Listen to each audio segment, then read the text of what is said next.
Oke, selanjutnya Ustadz Diki Ramdhani. Assalamualaikum Ustadz Diki. Waalaikumsalam warahmatullahi wabarakatuh. Baik, sudah siap ya Ustadz? Kami persilahkan kepada Ustadz Diki Ramdhani untuk menyampaikan materi. Assalamualaikum warahmatullahi wabarakatuh. Bismillahirrahmanirrahim. Alhamdulillahirabbil alamin wa bihi nasta'inu ala umuri dunya waddin. Wassalatu wassalamu ala asyrafil anbiya'i wal mursalin sayyidina Muhammadin wa ala alihi wa sahbihi ajma'in. Amma ba'du. Allahumma faqihna fid din wa 'allimna ta'wil. Yang sama-sama kita hormati penulis buku dan juga founder podcast Trend, Ustadz Irfan El Sarhindi.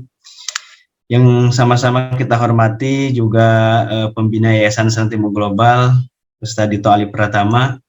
Seluruh narasumber ada Ustadz Munawir Aziz, ada Ustadzah Rini Aulia, dan ada juga guru saya, senior saya, Ustadzah Izzah Farhatin Ilmi. Dan teman-teman sekalian yang semoga selalu ada dalam lindungan Allah Subhanahu wa Ta'ala. Baik, sebenarnya materi yang tadi disampaikan oleh para pemateri sudah cukup mengulas tentang makna filosofi sholat ya. Insya Allah saya hanya ingin menambahkan dan mudah-mudahan juga ini bisa bermanfaat bagi kita semua. Saya dapat judul terkait sholat dalam perspektif fikih ya. Bagaimanapun juga sholat itu adalah hal yang tidak akan terlepas dari pembahasan fikih. Namun di sini saya ingin melihat dari sisi esoterisnya. Saya meminjam istilah Prof. Nasaruddin Umar ya. Sholat fikih itu ada fikih esoteris dan ada juga fikih eksoteris. Atau beliau sering menggunakan istilah fikih basah dan juga fikih kering. Nah, kalau fikih basah itu, fikih kering itu biasanya kita temukan dalam buku-buku fikih sebagaimana lazimnya dipelajari di beberapa pesantren begitu ya. Yang itu membahas tentang kaifiyah.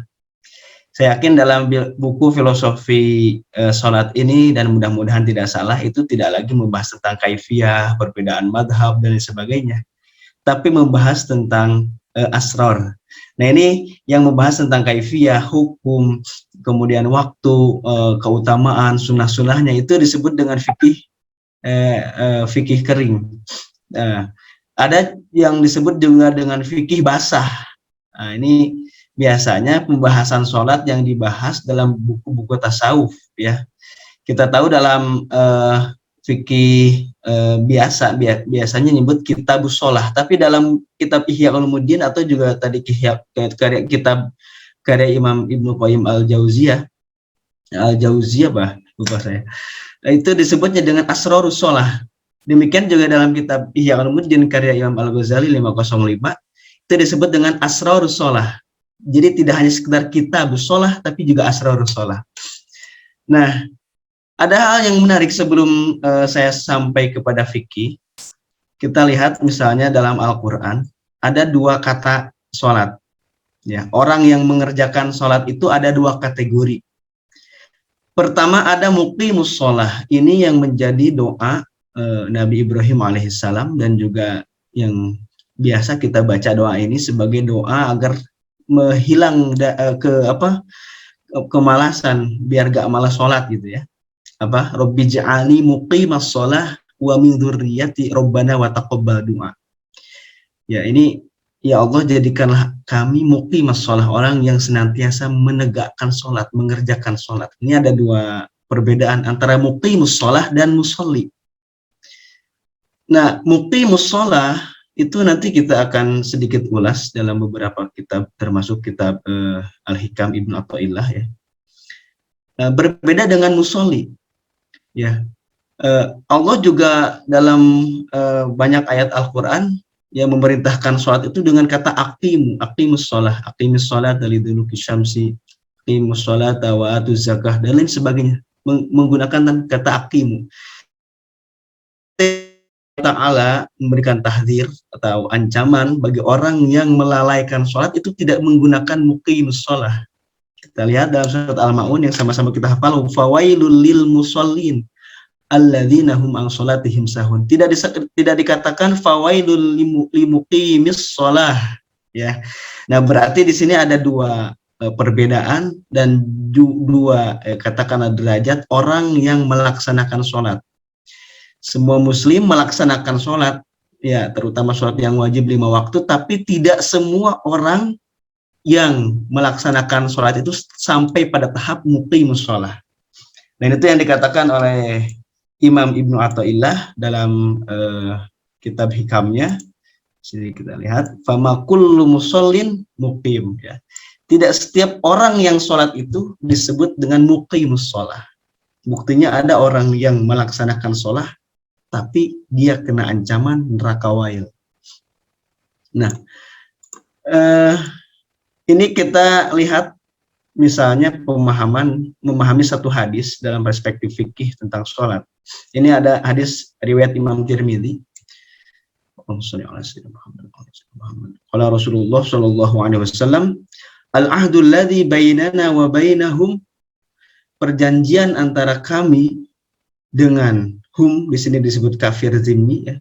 As-shalah, yaitu sholat. Faman tarokaha, barang siapa yang meninggalkan sholat, faqad kafaro, maka dia benar-benar kafir. Ini menggunakan kata taukid, ya, kita sudah tahu faqad, ya, itu betul-betul kafir. Namun para ulama memahaminya tidak begitu instan, ya. Itu ada proses memahaminya. Mungkin kalau bagi sebagian kalangan orang Khawarij, orang yang nggak sholat menjadi kafir dan selamanya disiksa dalam neraka. Nah, tapi bagi para ulama ahli sunnah ini berbeda tentunya. Faqad kafaro di sini dia meninggalkan sholatnya itu, tarokahnya ini disebabkan oleh ghaflah atau membangkang, ya kan? Nah, kalau membangkang, nah nanti di sana fikih eksoteris atau fikih fikih zohir itu membahasnya bagaimana hukumannya, ya, dan juga bagaimana ancaman dan sebagainya, ya. Terlebih juga hukuman, bahkan ada yang mengatakan orang yang meninggalkan sholat itu ya dihakimi dengan dibunuh dan sebagainya. Tapi nanti itu melalui proses yang panjang, ya, tidak sembarangan. Ada juga ulama yang memahami tarokah di sini bagaimana dia kalau meninggalkan itu karena ghaflah, lalai, makanya di sini urusan kelalaian itu yang main adalah fikih esoterisnya, fikih basahnya. Nah, itu bisa kita lihat dalam berbagai kitab-kitab tasawuf, ya, kitab-kitab atau tazkiyatun nafs. Setiap kitab tasawuf juga membahas tentang sholat. Nah, kemudian, nah kalau kita lihat dari sisi fikih esoteris misalnya, sholat itu juga kita tahu tadi yang disebutkan oleh Ustadzah Izzah, ya, bahwa as-sholatu tuhratunil qulub, kata Imam Ibnu Athaillah, sholat itu sebagai penyucian, pembersih dari berbagai kotoran dosa. Nah, kalau guru kami juga, karena kita nih sama-sama satu perguruan sama Ustadzah Izzah, jadi kata Buya Ar-Razi itu, orang Arab itu mengatakan dzunub, dosa itu diistilahkan dengan dzunub, ya, danbun. Danab itu kan kita pahami danab itu sebagai ekor, ya, ekor itu yang terus mengintai di belakang. Maka orang itu di sela-sela kehidupannya itu pasti ada kesalahan dan juga dzunub yang terus mengintai dari belakang, dari kata danab. Nah, oleh sebab itu, itulah kotoran. Maka Nabi SAW bersabda dalam hadis riwayat Imam Tirmidzi juga dan Imam Ibnu Majah, innal abda idza adnaba, jadi seorang hamba itu ketika dia berbuat dosa, kanat nuktah sauda fi qalbihi, ada titik hitam di hatinya. Nah, jadi ketika orang itu sulit mendapat hidayah, mungkin titik hitamnya sudah begitu banyak dalam hatinya, ya. Nah, ketika dia istighfar, fa in taba, bertaubat dan istighfar, wastaghfara wa naza'a, dan menyelesai atau berhenti dari perbuatan dosanya itu, sokula qalbu, maka hatinya juga menjadi bersih kembali. Dan inilah yang dimaksud dengan muqimus shalah. Semakin orang itu bersih hatinya dari dosa, maka dia semakin dekat pada derajat muqimus shalah, musolli lagi. Sehingga ketenangan, kemudian juga ketenangan, kedamaian kolbu itu akan dirasakan oleh orang sholat, sehingga nanti tadi disebutkan tidak ada sholat yang terburu-buru, begitu, ya. Tidak ada istilah di bulan Ramadan itu taraweh, ya, yang ada tarawih. Karena taraweh bagi orang Sunda disebut tarak sawareh, ya. Orang Sunda mungkin paham, ya, tarak sawareh itu sebagian melaksanainnya. Tapi tarawih betul-betul tumanina. Nah, ini karena ada kolbu diiringi dengan kolbu yang suci, yang bersih dari dosa. Wastiftahun libabil ghuyub, sholat itu juga sebagai pembuka pintu-pintu kegaiban. Bukan berarti orang yang udah sholat langsung bisa lihat jin ya. Nah, tapi kita lihat misalnya ke beberapa para ulama yang juga dia sudah punya makom wali misalnya. Ketika dia hendak melaksanakan sesuatu maka selalu dimulai dengan sholat. Kita contohkan Imam Bukhari. Imam Bukhari itu ya salah seorang ulama besar dalam bidang hadis yang punya nama lengkap Abu Abdullah Muhammad bin Ismail bin Ibrahim bin Duwairah bin Bardizbah al-Bukhari al-Ju'fi. Ya, dengan kitab babonnya Al-Jami al-Musnad as-Sahih al-Mukhtasar min umuri Rasulullah SAW wa sunanihi wa ayyamihi yang disebut dengan Sahih Bukhari itu sampai sekarang kita kenal dan menjadi rujukan utama dalam bidang hadis karena sebelum melaksanakan penulisan kitab Sahih Bukhari beliau sholat dulu 2 rakaat. Nah, di sini dia istiftah libabil ghuyub. Ketika orang ini menentukan sesuatu ya, mana yang baik, mana yang salah, maka dia selalu melaksanakan sholat 2 rakaat atau yang bisa disebut dengan sholat istikharah. Maka ada istiftah libabil ghuyub. Allah akan membukakan tabir-tabir kegaiban. Nah, samping itu yang terakhir yang ingin saya sampaikan, di samping memang sholat itu sebagai hubungan antara Allah dengan hambanya, ya. Nah, maka Imam Ibnu Athaillah mengatakan bagaimana sholat seorang itu disebut muqimus sholah. Muqimus sholah itu adalah hifzu hududiha zahiran wa batinan. Ya, itu menjaga batasan-batasannya, aturan-aturannya, bukan hanya sekedar aturan kaifiyah, bagaimana mengangkat tangan, bagaimana ruku, bagaimana sujud, tapi juga zahiran, tapi juga batinan, hati kolbunya koneksi kepada Allah. Ya. Makanya kata Imam Al-Ghazali dalam kitab Ihya Ulumuddin itu mengatakan kamin musallin lam yashrab khamran wa huwa la ya'lamu ma yaqul fi sholatihi. Ya. Hal ini bukan sekedar orang itu bisa bahasa Arab atau enggak, bagaimana koneksi dia, kolbu dia dengan Allah ketika sholat. Nah, ini ada beberapa natijah sholat ya, juga punya pengaruh sholat itu untuk pendidikan, ekonomi, sosial, politik, dan budaya. Nah, bagaimana ini? Saya akan ulas sedikit pendidikan ya. Tentunya sholat itu mendidik manusia agar bisa menjadi hamba yang robbani, hamba yang dapat menjalankan perintah Allah dan menjauhi larangannya, tanha anil fahsya'i wal munkar dan lain sebagainya. Itu mendidik manusia ya. Yang kedua ekonomi. Kok bisa ekonomi ya? Karena ada riwayat hadis qudsi dalam kitab Ihya Ulumuddin itu dikatakan laisa kullu musallin ataqabbalu sholatahu. Kata Allah di hadis qudsi menurut satu riwayat ya. Tidak setiap orang yang sholat itu saya terima sholatnya. Innama pakai kata innama ataqabbalu innama aqbalu sholata man tawadhu'a. Orang yang diterima sholatnya itu yang pertama ia selalu tawadhu ya. Yang kemudian walam yatakabbar, ya tidak sombong, ala ibadi kepada hambaku, wa'at amal fakir al ja'i. Nah, ini sisi ekonominya nih.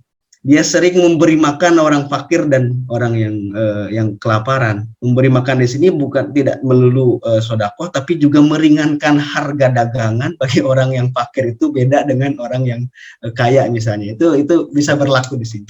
Sisi ekonomi. Kemudian sosial tadi ya, orang yang sholat itu senang memperhatikan kondisi sosialnya, kondisi orang yang di bawahnya. Ya, jadi sholat tidak melulu harus kita pahami sebagai ibadah individual, tapi juga sholat bisa berdampak pada ibadah sosial, di mana dampak dan juga keuntungannya dirasakan oleh semua orang. Yang berikutnya, sholat juga punya natijah dampak bagi politik. Ya, kita tahu siapapun itu yang menjadi imam, ya kita harus turut pada imam gitu ya. Meskipun yang menjadi imam itu hanya sekedar imam masjid, ketika presiden ada sholat di masjid itu ya harus turut sama imam. Ketika imam sujud, gitu, imam ruku. Kemudian juga budaya dalam sholat ini, khususnya dalam sholat berjamaah, kita akan mengenal berbagai macam budaya. Ketika datang ke Jawa mungkin budayanya budaya sarungan gitu ya. Ketika datang ke daerah lain atau dengan beberapa tempat ya ada juga yang sholatnya nggak pakai sarung tapi pakai celana ya, ada beberapa masjid nggak ada yang pakai sarung pakai celana. Itu budaya di sana. Bertukar pikiran juga budaya nanti setelah sholat jamaah khususnya. Saya kira itu mudah-mudahan bermanfaat dan tidak menyimpang dari pembahasan. Terima kasih. Waalaikumsalam warahmatullahi wabarakatuh. Waalaikumsalam warahmatullahi wabarakatuh. Wah, luar biasa sekali. Terima kasih Ustadz Diki Ramdan. Teman-teman, paket komplit ya. Jadi malam hari ini kita memang mendengar bagaimana sholat dari berbagai perspektif dan pastinya tentunya ini membuka pikiran kita betul bagaimana persoalan sholat ini. Karena walaupun sholat ini sangat dekat, karena saya yakin teman-teman pasti melaksanakan sholat, ya minimal sholat wajib pasti dilaksanakan. Apalagi teman-teman dari kalangan santri yang saya berhusnuzon juga tidak luput sholat sunnahnya. Tapi bagaimana kemudian sholat ini kita bahas dari berbagai perspektif dengan sangat luar biasa oleh para narasumber kita pada malam hari ini. Ini ada pertanyaan dari Husnul Alfia Aulia. Antara sholat kita nih sebagai orang awam dengan sholatnya para kiai, tentu pencapaiannya pun pasti berbeda. Apa sih sebenarnya harus diperbaiki? Apakah niatnya atau apa? Sedikit, silahkan. Baik, terima kasih, pertanyaannya sangat bagus sekali ya. Dari Kak siapa Kak? Mbak Julia? Husnul Alfia Aulia. Ya, baik, Husnul Aulia Alfia. Kalau kita merujuk kembali kepada kitabnya Imam Ibn Athaillah, bahwa sholat itu ada sholat ghafilin dan ada sholat khosyi'in. Sholatul ghafilin wa sholatul khosyi'in.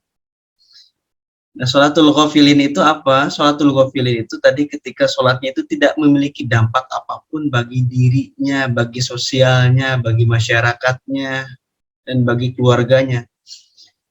Akan tetapi sholatul khosyi'in itu, ya, yang kedua sholatul khosyi'in, sholatnya orang-orang yang khusyuk. Nah, tadi Mbak Iza sudah menjelaskan tentang apa itu khusyuk ya. Nah, saya ingin menjelaskan bahwa sholat khusyuk itu hifzu hududiha zohiron wa batin. Yang tadi saya sudah jelaskan bahwa sholat khusyuk itu adalah menjaga batasan aturannya, baik yang zohir itu yang tampak dari segi kaifiyah, sunnah-sunnahnya, rukun-rukunnya, dan juga yang batin itu koneksi kolbu kita dengan Allah. Karena tadi juga Ustaz Irfan sudah menyampaikan muwajah seorang hamba dengan Allah adalah sholatnya. Nah, tentunya ada perbedaan sholatnya para kiai dengan sholatnya kita sebagai orang awam. Para kiai itu sholatnya terus dilatih dan tidak cukup 5 menit, 10 menit, berjam-jam, bahkan sampai semalaman itu kuat para kiai itu ya. Jadi semakin dia sholat, semakin dia merasakan kenikmatan. Itu makomnya para kiai, para wali itu. Maka tak heran kalau Nabi ketika misalnya sholat malam, ya, ini juga usikum wa iyaya bagi diri saya pribadi, kakinya sampai bengkak sholat malam, itu bukan berarti sakit ya. Ketika semakin lama sholat itu tidak semakin sakit, tapi justru semakin nikmat. Maka tak heran Nabi bersabda dalam salah satu hadis yang diriwayatkan oleh Imam Nasai ya, waju'ila qurratu aini fi sholah, kebahagiaanku, ketenanganku adalah ada dalam sholat. Jadi semakin banyak melakukan sholat, semakin tenang hatinya dan semakin connect dengan Allah. Nah, kalau kita belum bisa seperti itu, maka perlu dipertanyakan apa nih kira-kira, apakah dosa yang menjadi hijabnya, apakah kesombongan yang menjadi hijabnya, ya, atau juga ilmu bisa menjadi hijab, pasangan bisa menjadi hijab. Ya, jangan dikira orang yang belajar di perguruan tinggi sampai doktor bahkan profesor itu tidak bisa menjadi hijab bagi dirinya untuk koneksi dengan Allah. Justru dengan semakin banyak berilmu, dia ada potensi untuk terhijab hatinya sehingga tidak merasakan kenikmatan sholat. Qurratu ain ya, kenikmatan dalam sholat. Itu saya kira itu. Semoga bisa terjawab dan puas. Terima kasih Ustaz Diki.